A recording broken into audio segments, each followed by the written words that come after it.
Hi, my name's Elaine Padovani, and I attended University of Texas at Dallas from the time it was incorporated in September 1st, 1969 to 1977.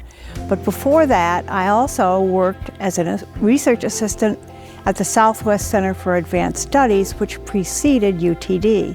When I was there was only the Founders Building and a machine shop and a lab in an attached building. There was also a geomagnetic observatory and acres and acres and acres of green ground around the university.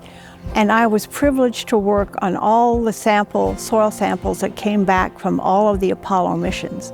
And that gave me extraordinary experience because it was just like being a pioneer. I was looking at things the way no one ever had.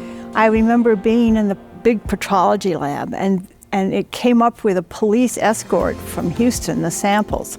And they came into the lab and it was really a moving experience. You know, here we had samples from the moon, you know.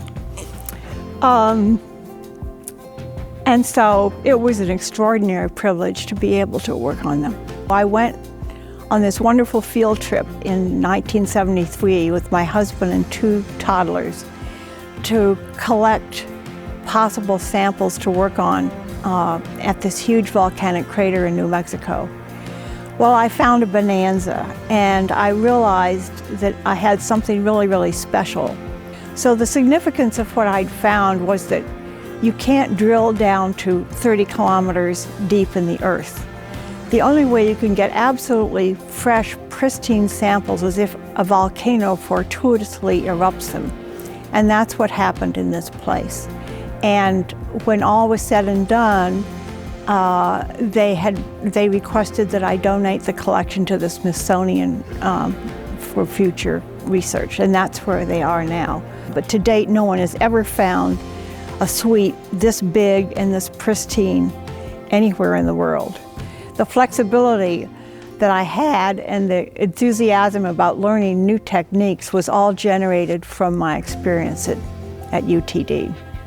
If we're going to have a sustainable planet, we really have to continue this collaboration across field and train people who aren't narrowly focused on mineralogy or petrology, as was the case when I was doing my master's. So UTD has become so much. It has fulfilled all of the promise that it had when it became a university on September 1st, 1969.